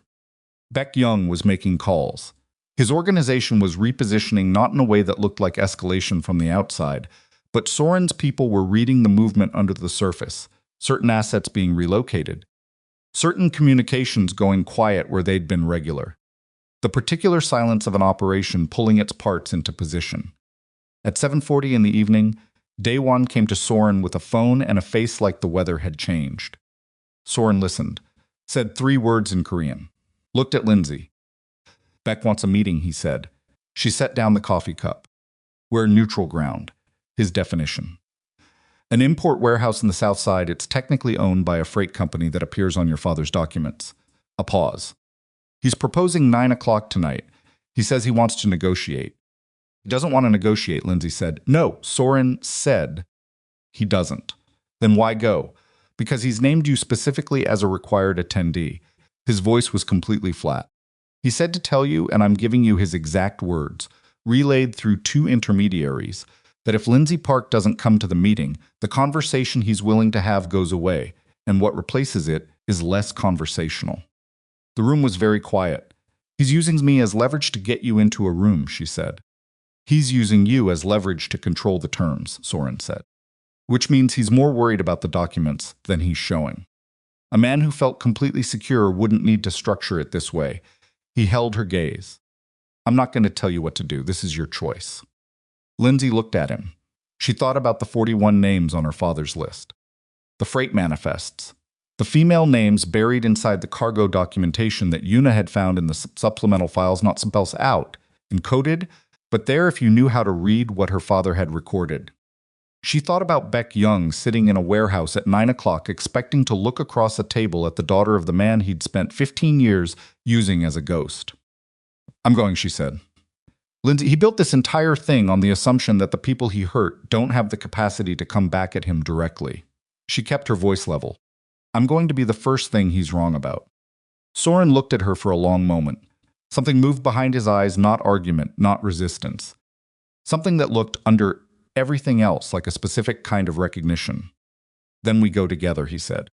The warehouse was exactly what it looked like from the outside, a working freight operation, shuttered for the night, the kind of building that cities accumulate in their industrial sections and stop seeing. Loading docks on the east side, a chain-link perimeter, sodium lights that left more shadow than they cleared. They arrived at 8:52 with 6 people. Beck's men at the perimeter counted them and said nothing. Lindsay noted that Beck had 12 visible, which meant probably 8 more she couldn't see. She noted the sight lines, the exits, the shadows that moved slightly in places shadows shouldn't move. Daewon was on her left. Soren was on her right. She was wearing the same jacket she'd had on all day, and her hands were cold, and she was not afraid in the way she'd expected to be afraid. She was something more useful, precise. Beck Young was already inside. He was standing in the center of the warehouse floor, near a stack of pallets that had been arranged deliberately. She understood immediately to channel anyone approaching him into a narrow funnel. He was shorter than she'd pictured from everything she'd researched. 63 years old, compact, gray at the temples, wearing a coat that cost more than most cars in the parking lot outside. He had 5 men immediately around him, and the air of a man who had not personally been in a room with this level of risk for a long time and had arranged everything possible to make sure the room's risk ran in his direction. He looked at Soren first. Then his eyes moved to Lindsay. She held the look, didn't break it, didn't perform anything into it, just held it, the way her father had taught her to hold difficult things, without letting them see you deciding how to carry them. Mitch Park's daughter, Beck said, in English, which told her he'd done enough research to know she didn't need Korean. I've been thinking about you for a long time. I know, Lindsay said. You've had people watching my building. Precautionary. He said it easily, like a man who's comfortable with the word. You understand precaution. Your father was excellent at it. For a while. My father is dead. Yes. Something in his voice that wasn't quite regret and wasn't quite satisfaction. Something that had been sitting in a middle space for so long it had its own particular texture. I know that too. Soren said you asked for a meeting. We're here. Beck looked at him. You found the documents. We found the documents. Then you know the scope of what we're discussing. Beck moved to the side of the pallet arrangement, not toward them, laterally, a repositioning that looked like restlessness and wasn't. I want to propose a resolution. You killed Raymond Cho this morning, Soren said. Before you propose anything, I want to understand why I should believe you're interested in resolution. Raymond became a liability, said without hesitation. He had connections I couldn't control anymore. That's a management decision, not a message. It was a message, Lindsay said. It was a message to us that you knew we were moving, and you were willing to burn your own people to stay ahead of it. Beck looked at her with the particular expression of a man reassessing someone he'd underestimated. Not threatened, recalibrating, the same thing she'd seen in Soren that first night. The difference was that Beck's recalibration had a different quality to it. Colder, more like the look of someone deciding whether a thing needs to be removed rather than managed. The documents your father compiled, Beck said. They're incomplete. They're thorough enough. They show financial transfers and freight discrepancies. They suggest a pattern, but suggestion and evidence that survives federal scrutiny are different things. He paused. The names on the list, some of those men have been dead for years. The ones who aren't dead have documentation that would complicate the narrative considerably. Lawyers who are very good at complicating narratives.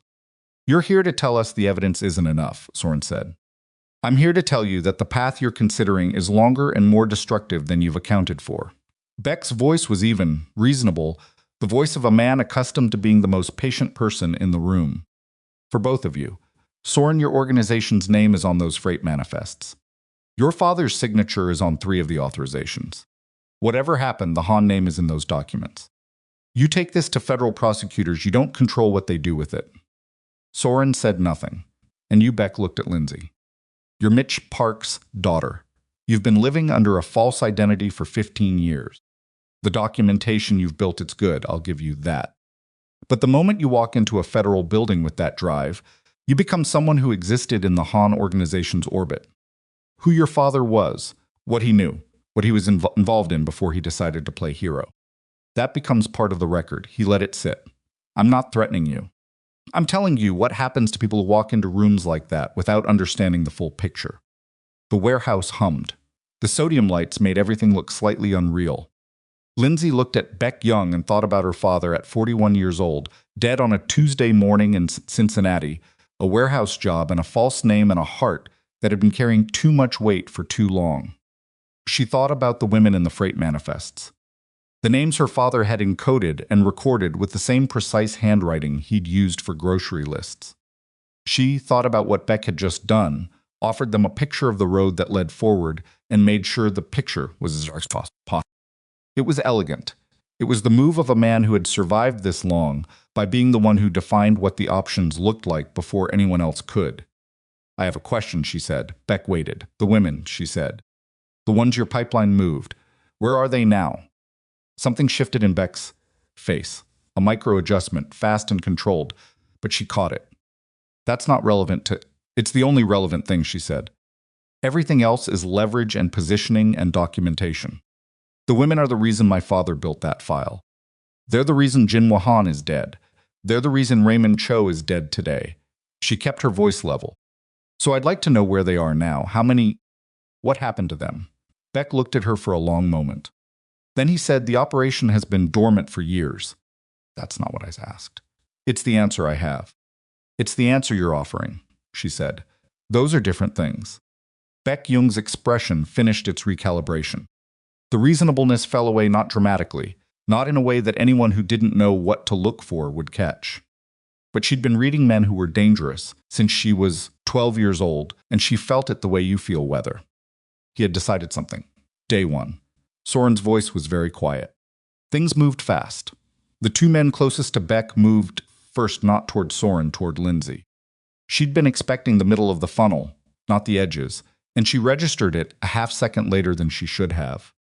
The first man got a hand on her left arm, and she pulled hard, and he had 40 pounds on her, and it didn't work. Then Daewon was there between her and the man, moving with the compact efficiency of someone who had been doing this for 20 years, and the grip on her arm broke in the physical chaos that followed. The warehouse erupted. Not gunfire, Beck didn't want that, she understood, because gunfire created evidence, and Beck's entire position was built on the argument that evidence was manageable. What he wanted was a controlled situation.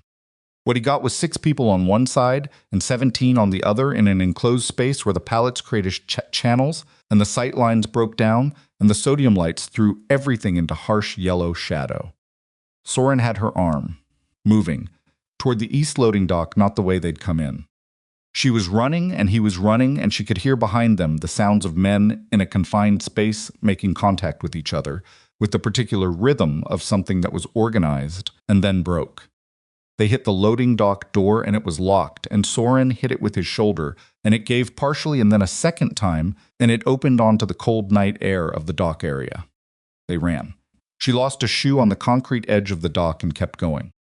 The cold hit her foot, and the concrete was rough, and she kept going because stopping was not an option, and her body knew that the way bodies know things before minds catch up. They made the chain link perimeter.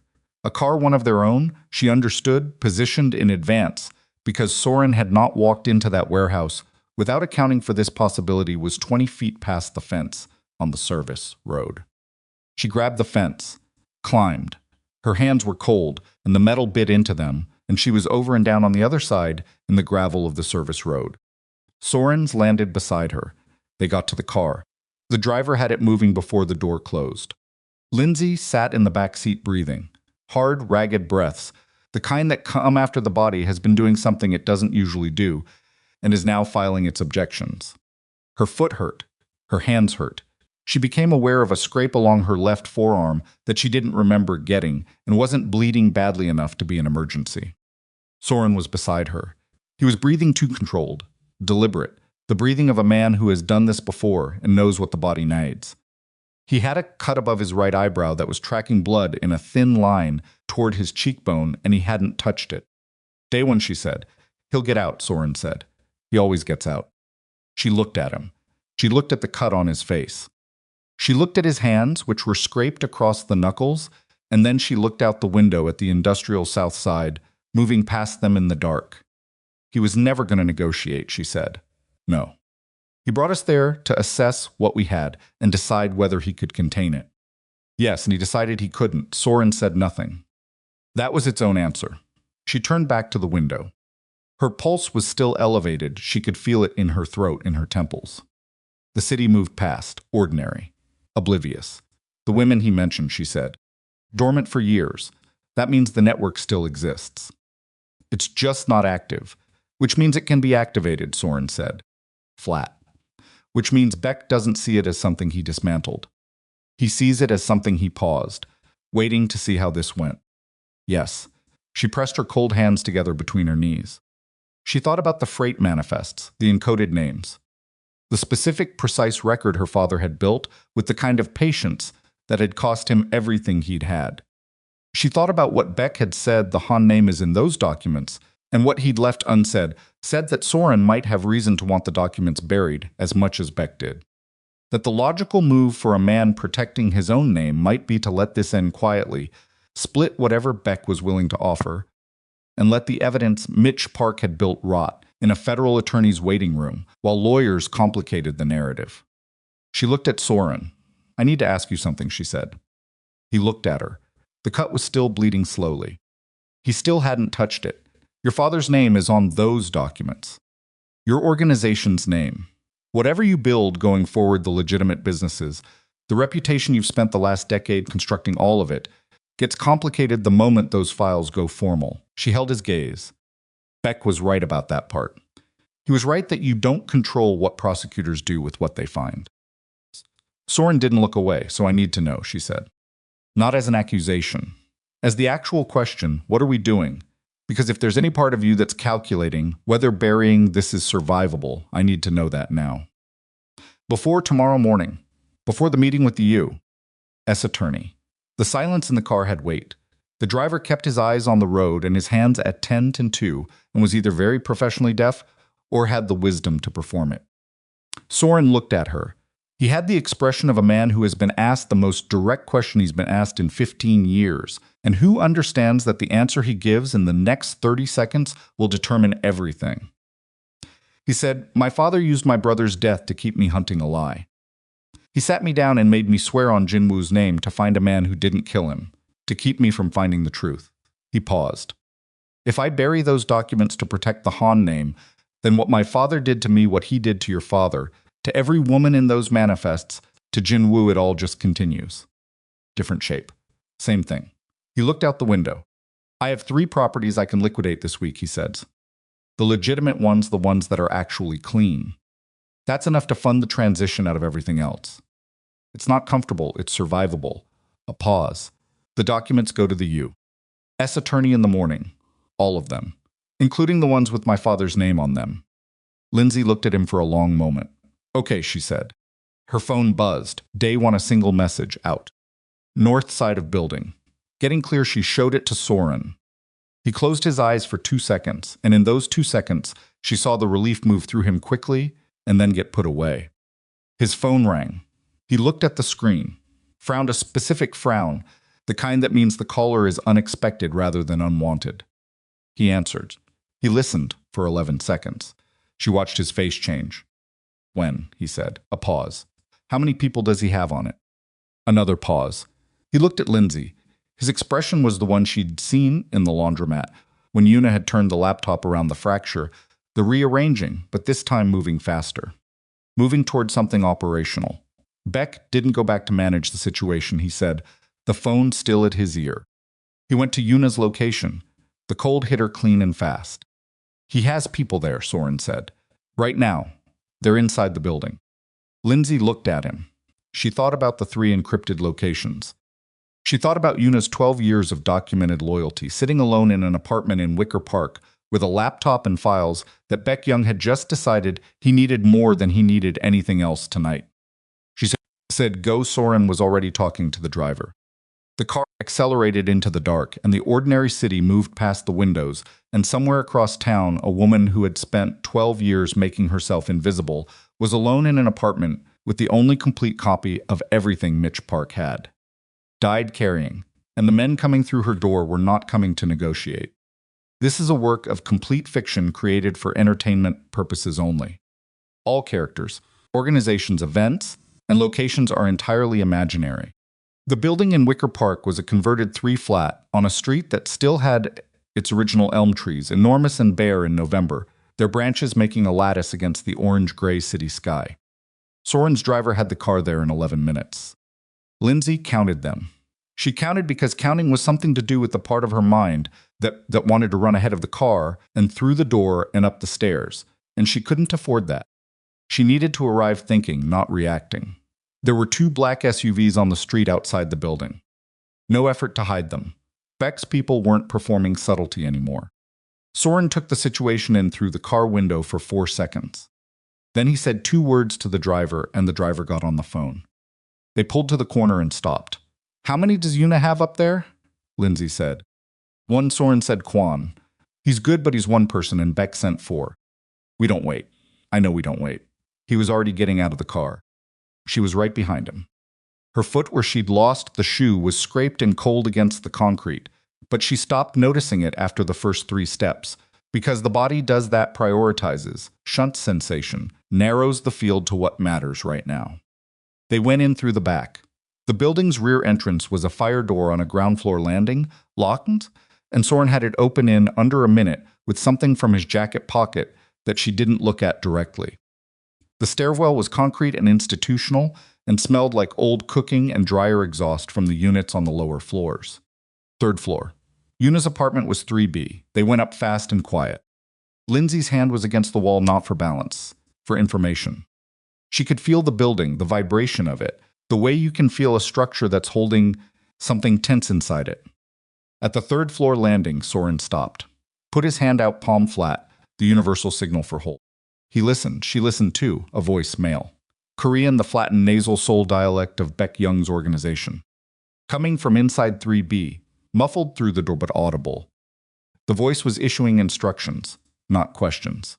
Which meant Una was still alive. People issuing instructions to a body don't use that particular register. 1 voice audible, which meant the others were quiet or in other rooms or positioned in ways she couldn't assess from a stairwell.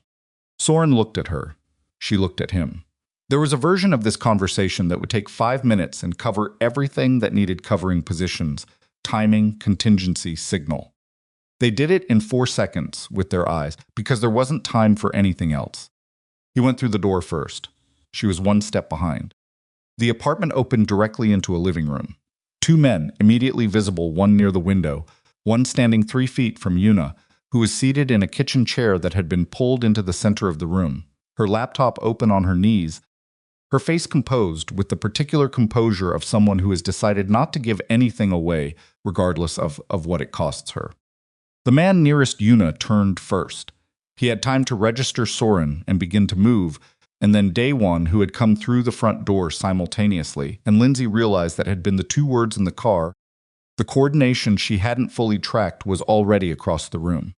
What followed was fast and brutal, and lasted approximately 90 seconds and was not clean. It was never clean.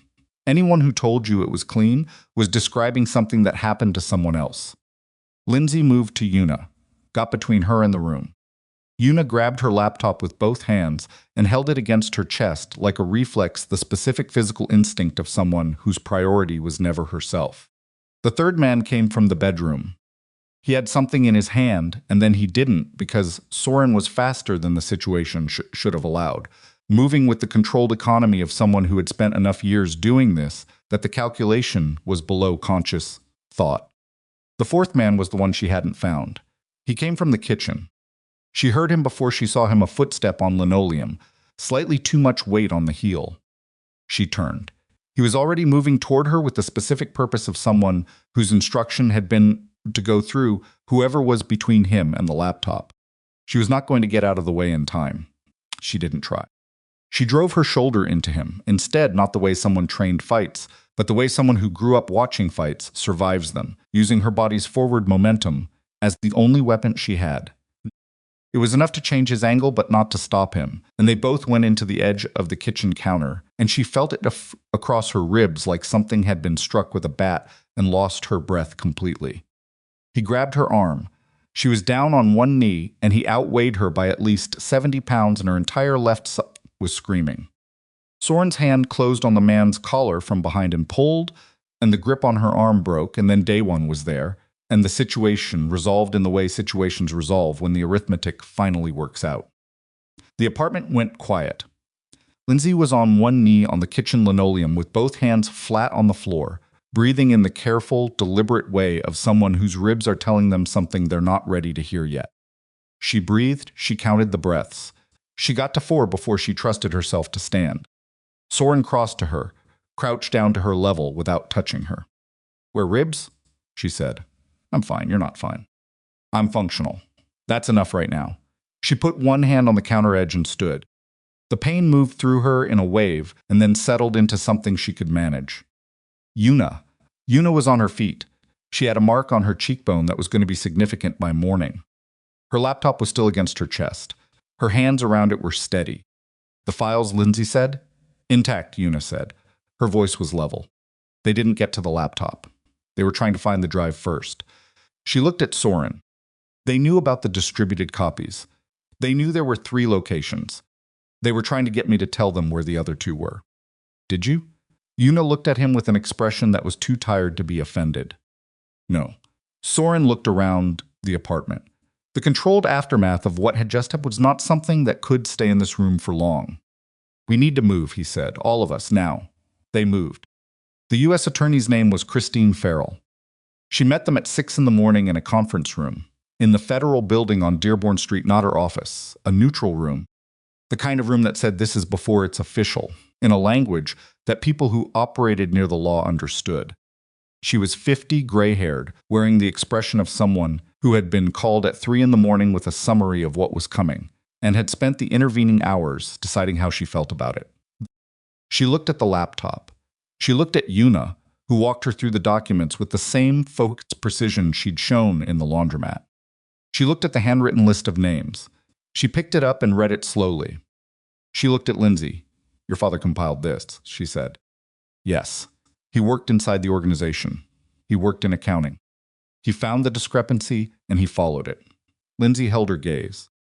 "He tried to bring it to someone inside, and that person was killed. He tried to reach federal investigators, and the investigations were shut down. He ran because there was nothing left to do but run, and he died in Cincinnati 2 years later, having never told anyone what he had, because he had no one he trusted enough to tell." Farrell was quiet for a moment. "How old were you when he died?" Another pause. "I'm sorry, I know," Lindsay said. "Me too." Farrell looked at Soren. "Your father's name is on 3 authorizations." "I know that," Soren said.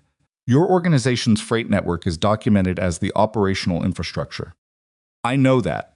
You understand what I'm going to do with this information isn't going to be selective. She said it without apology.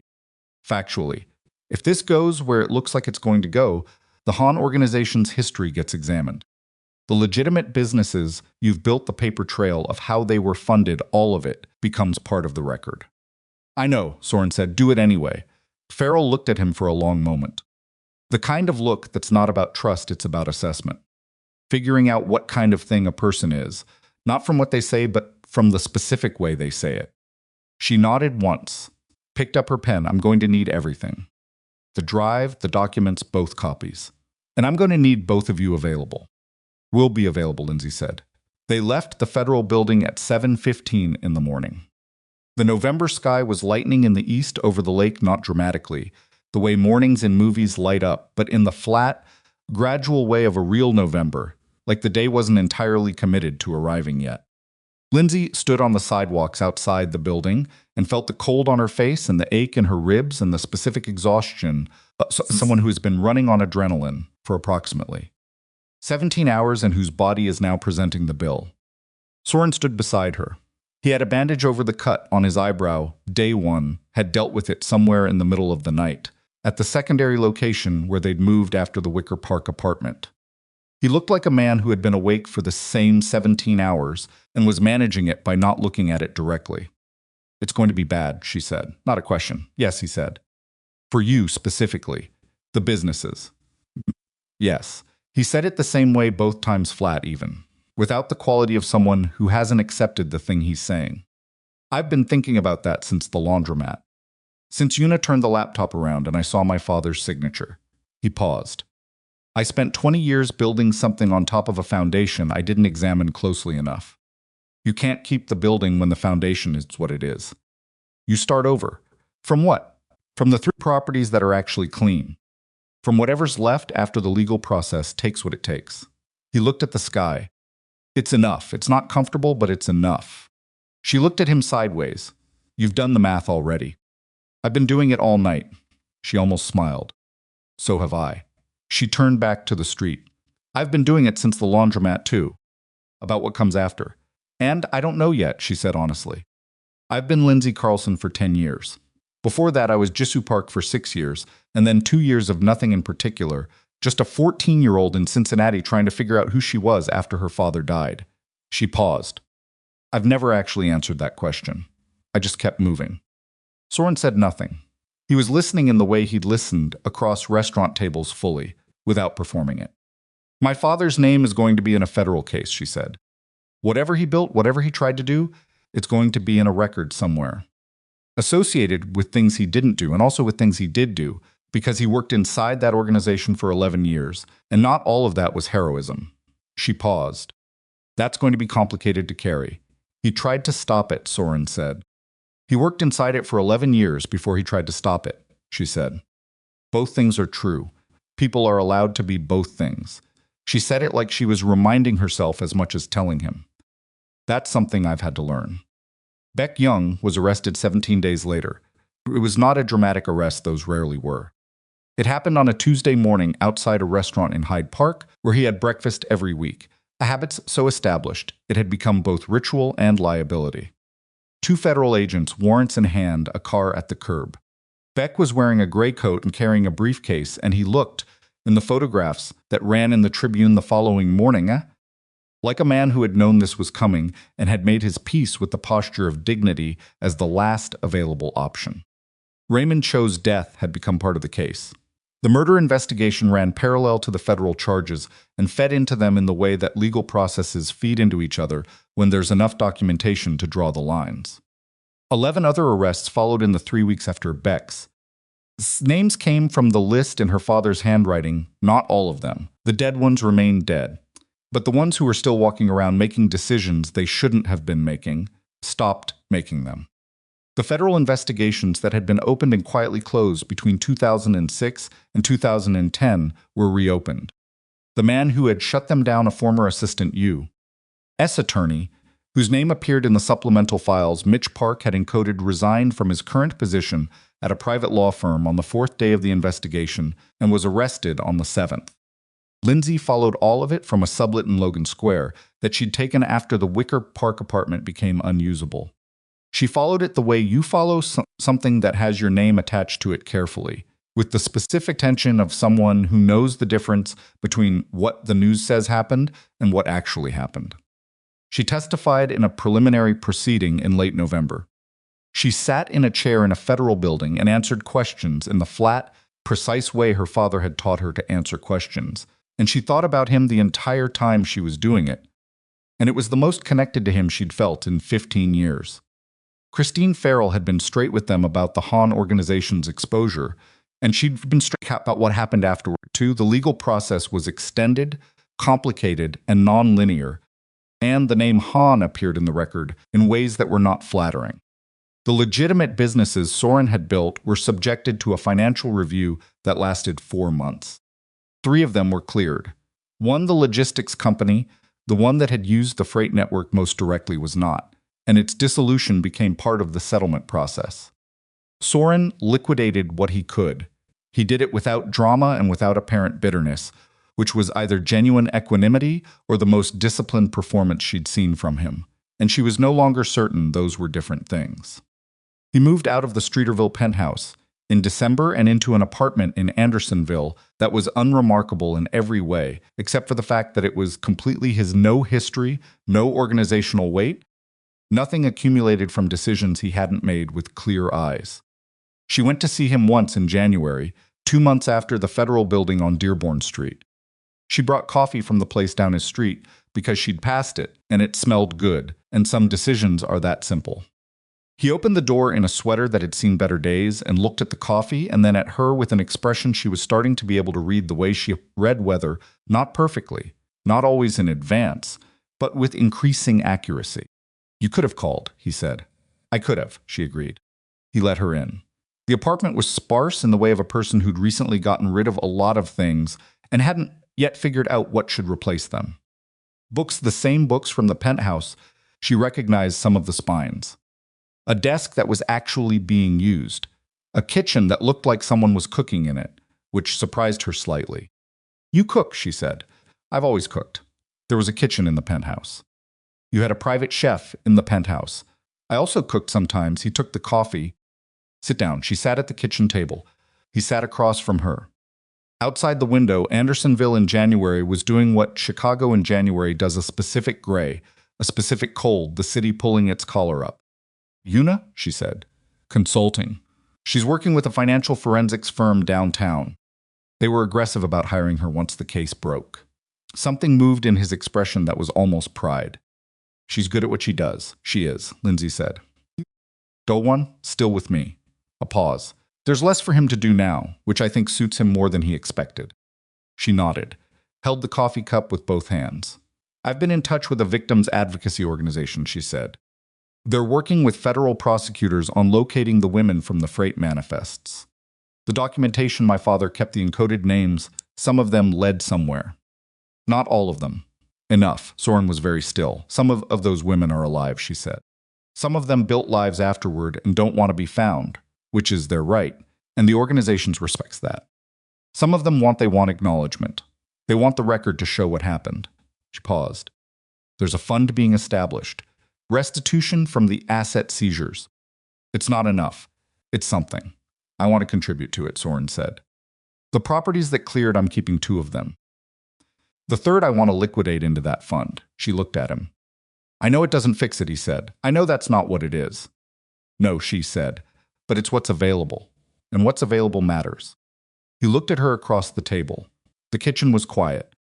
The coffee was warm in her hands. "The house in Evanston," he said. "When you went back for the tin, were you scared?" She thought about it honestly. "No," she said. I was sad. I stood in that basement and I thought about being 12 years old and hiding under a blanket in the back of my father's car, and I thought about everything he was carrying that he never told me, and I was sad." She paused. "Scared is about the future. What I felt in that basement was about the past. And now," she looked at him, "now I'm figuring out what the future looks like." She set down the coffee cup. "I've been Lindsay Carlson for 10 years. The documentation holds up Farrell's office confirmed my cooperation doesn't affect the identity. But I've been thinking about whether I want to keep being her. What's the alternative? I don't know yet. Something that isn't either of the versions I've been. She looked at her hands on the table. My father named me Jisoo, my mother called me Lindsay. I've been one or the other my whole life, depending on what situation I was managing. She looked up. I think I'd like to be both. Or neither, something that's actually mine. Soren was quiet for a moment. Then he said, my brother called me Sori. When we were kids. Our mother called me that too, before she died. He said it like he was taking something out of a closed room and setting it on the table between them. I haven't been called that by anyone in 30 years. She looked at him. She understood, without needing it said directly, what he was offering, not the name, but the thing the name was standing in for. The specific territory of who a person is before the world gets its hands on them and starts shaping them into what it needs. Outside, a gust of January wind moved through the bare elms on the street, and the window shuddered slightly in its frame. I want to tell you something, she said. He waited. The night in the parking structure. What I heard. She held his gaze. You found your brother and you held him. I heard that. I was 12 and I was terrified and I had my face against the car seat, but I heard that. She paused. I've been carrying that image for 15 years, alongside the other one, the one of you walking away, and I want you to know that I know the difference. That I've known the difference for a long time, and I chose not to know what to do with it. Soren looked at her. The kitchen light was ordinary and unheroic, and he looked in it the way people look when they're not managing what their face does, like a person, specifically, without the architecture. Thank you, he said, not performing the gratitude. Just saying it. You're welcome, she said, just saying it back. The foundation was established in March. It was named after some discussion and some disagreement, and one conversation that lasted 4 hours and covered more ground than either of them had intended the Park Foundation. Not after Mitch Park specifically, which would have been accurate but too narrow for what it was meant to do. Just the name. A surname that was also a place where people went when they needed somewhere to be. Its stated purpose was providing resources and advocacy for young people at risk of gang exploitation, the specific, practical, unglamorous work of finding kids before the organizations did and giving them a reason to be somewhere else. The funding came from the asset recovery process, from the 3 properties Soren had liquidated, and from a series of smaller donations that Yuna had organized with the methodical efficiency she applied to everything. The office was in Pilsen, 2 rooms above a laundromat, not the same one in Avondale, a different one, though Soren had said when he saw the location that there was a symmetry to it, and Lindsay had told him he was reading too much into real estate. The work was not glamorous. It was phone calls and case files and meetings with social workers and conversations with kids who were suspicious of anyone who wanted to help them because that suspicion had kept them alive this far, and they weren't ready to put it down yet. Lindsay understood that suspicion. She sat across from it and held it with patience and didn't try to argue it out of anyone, because you don't argue people out of things that have kept them alive. She was good at it, better than she'd expected, which maybe said something about the difference between knowing what you're good at and knowing what you're for. Palazzo Nero reopened in April after a 3-month closure, the result of a licensing review that had been triggered by the investigation and had found, ultimately, that the restaurant's legitimate operation was what it appeared to be. Marcus had held it together through the closure with the competence of a man who believes in the thing he's running, even when the thing is under scrutiny. Lindsay had stopped by twice during the closure to bring him coffee and listened to him not quite complain. She was not working there anymore. She'd told him the week after the federal building, sitting in the empty dining room with the chairs still on the tables, and he'd listened without interrupting, which she respected. At the end, he'd said, I always thought you were carrying something too big for a restaurant job. She'd said, I was carrying something too big for most things. He'd nodded like that was sufficient and refilled both their coffees.